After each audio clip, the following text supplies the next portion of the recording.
Isang maliit na pagong ang maipit sa butas ng ahas at hindi makagalaw. Agad na kinuha ng lalaki ito sa kabila ng panganib. Ngunit nadiskubre niya na may maraming maliit na pagong sa loob. Nag-aalala siya na baka kainin sila ng ahas. Kaya't sinagip ng mabait na lalaki ang mga ito. Pagkatapos, nakakita siya ng pagong sa isa pang butas ng ahas. Hindi lang iyon. Marami pang maliit na pagong ang nakakalat sa paligid.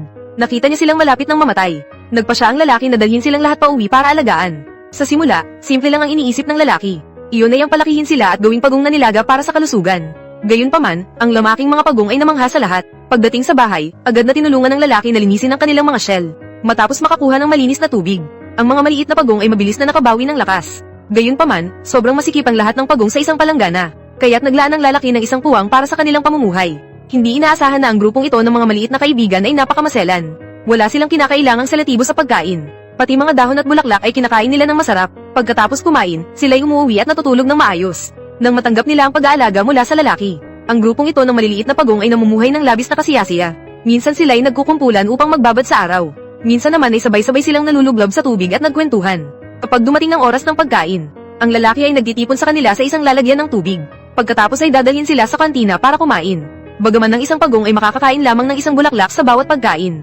Ngunit ang napakalaking bilang ay mabilis na nagkulang sa mga bulaklak. Wala nang magagawa ang lalaki kundi simulan ng pagpapakain sa kanila ng mga gulay. Mabuti na lamang at ang grupong ito ng mga hayop ay may magandang gana. Ano man ang ihanda ng kanilang mayari, iyon ang kanilang kinakain. Sa maingat na pag-aalaga ng lalaki, ang mga maliliit na pagong ay mabilis na lumaki ng marami. Ang kanilang gana ay lalo pang lumaki. Nang araw-araw, kailangan nilang kumain ng halos 50 kilo ng gulay.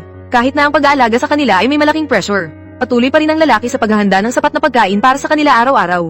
Ngunit hindi niya inaasahan na, habang lumilipas ang panahon, ang isang pagong na kasing laki lamang ng palad ay naging higanteng pagong. Ang ilang mga pagong ay umabot pa sa timbang na ilang daang pounds. Ang ganitong sitwasyon ay nagdulot ng takot sa lalaki.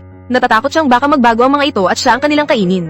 Kaya't nagmadali siyang dalhin ang mga pagong sa ospital para magpa-check up. Ang tawag sa ganitong pagong ay sukadada na pagong.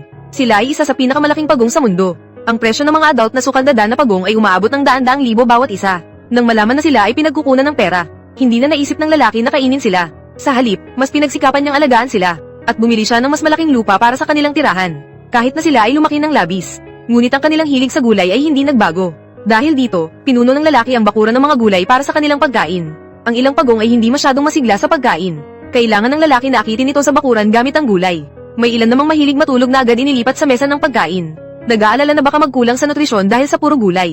Nagsimula ang lalaki na bigyan sila ng ilang prutas. Tuwing araw, kinakailangan nilang kumain ng daan-daang dragon fruit. Ngunit ang paboritong pagkain ng mga pagong ay ang cacti. Basta maramdaman ang amoy ng cactus, agad silang tatakbo patungo sa kanilang amo. Bawat kagat ay isang matinding kasiyahan sa panlasa. Dahil sa mahabang panahon ng pakikisalamuha sa mga tao, ang lahat ng mga pagong ay napakamaamo at magiliw. Minsan, ang mga pagong ay nagdadala sa kanilang maliit na amo papuntang kindergarten.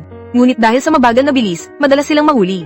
Nang araw na iyon, nagsimulang tumakbo ang mga pagong at maghukay ng butas. Habang naguguluhan ang lalaki, kinabukasan, nagsimula ng mangitlog ang mga pagong. Ang lalaki ay labis na natutuwa. Hindi niya akalain na nagbigay sila ng itlog para sa kanilang sarili. Ngunit hindi pinulot ng lalaki ang mga itlog para kainin. Nagpasya siyang hayaan ang mga pagong na natural na maghatching. Di nagtagal, nakakuha ang lalaki ng isang grupo ng mga bagong baby na pagong.